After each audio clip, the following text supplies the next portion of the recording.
all of you, ladies and gentlemen.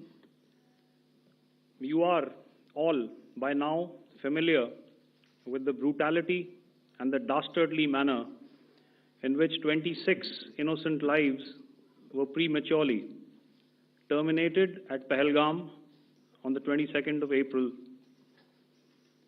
When you combine those horrific scenes and the pain of the families that the nation witnessed with numerous other recent terrorist strikes on our armed forces and defenseless civilians, we knew that the time had arrived to make yet another compelling statement of our resolve as a nation.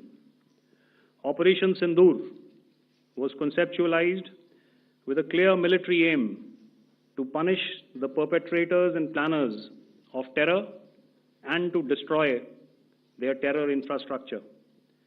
What I do not state here, of course, is the often stated determination of India and its intolerance to terror. It set into motion a very diligent and microscopic scarring of the terror landscape across the borders and the identification of terror camps and training sites. The locations that emerged were numerous, but as we deliberated more, we realized that some of these terror hubs were now bereft of any presence and had preemptively been vacated, fearing retribution from us. There was also a term of reference and our own binding, self-imposed restriction to target only terrorists and thus prevent collateral damage. There were 9 camps that you are now all familiar with, which were confirmed by our various intelligence agencies to be inhabited. Some of these were in POJK, while there were others that were located in the Punjab province in Pakistan. Nefarious places such as Muridke, the hub center of the Lashkar-e-Taiba, has over the years bred infamous characters such as Ajmal Kasab and the likes of David Headley.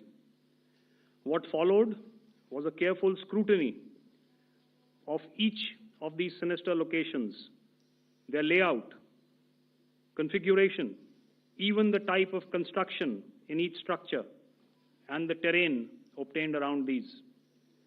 This was with an obvious intent to deduce and identify the exact vector that was required for their neutralization, as also the eyes in the sky that we would send up to ensure that we brought back evidence that we had indeed targeted what we set out to.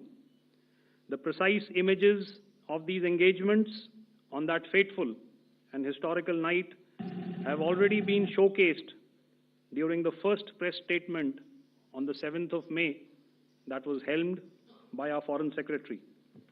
I have no doubt in my mind that we achieved total surprise, and those strikes across those 9 terror hubs left more than 100 terrorists killed, including high-value targets such as Yusuf Azhar, Abdul Malik Rauf, and Mudassir Ahmed that were involved in the hijack of IC-814 and the Pulwama blast.